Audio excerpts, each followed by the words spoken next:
आज का हमारा टॉपिक है पीएलसी में digital, high speed and analog programming में क्या डिफरेंस होता है। डिजिटल प्रोग्रामिंग किसे कहते हैं,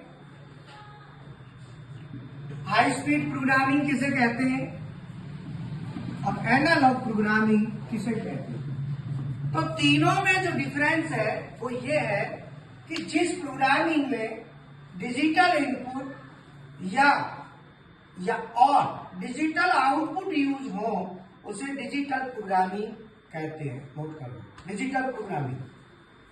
जिस प्रोग्रामिंग में डिजिटल इनपुट और डिजिटल आउटपुट यूज हो उसे डिजिटल प्रोग्रामिंग कहते हैं। जैसे ये स्विच है, लाइट है, ये डिजिटल इनपुट है, तो इसको कहेंगे हम DI। और ये हमारा हो गया D। अर्थात जिस प्रोग्रामिंग में डिजिटल इनपुट और डिजिटल आउटपुट यूज हो उसे हम कहते हैं digital programming. High speed programming वह प्रोग्रामिंग जिसमें हाई स्पीड इनपुट और हाई स्पीड आउटपुट यूज हो उसे हाई स्पीड प्रोग्रामिंग कहते हैं। हाई स्पीड इनपुट में आपके आते हैं एनकोडर, हाई स्पीड सेंसर, और हाई स्पीड आउटपुट में आएंगी सर्वो मोटर और स्टेपर मोटर। और तीसरा एनालॉग में हम BFD लेते हैं, ये हमारी एनालॉग में आती है।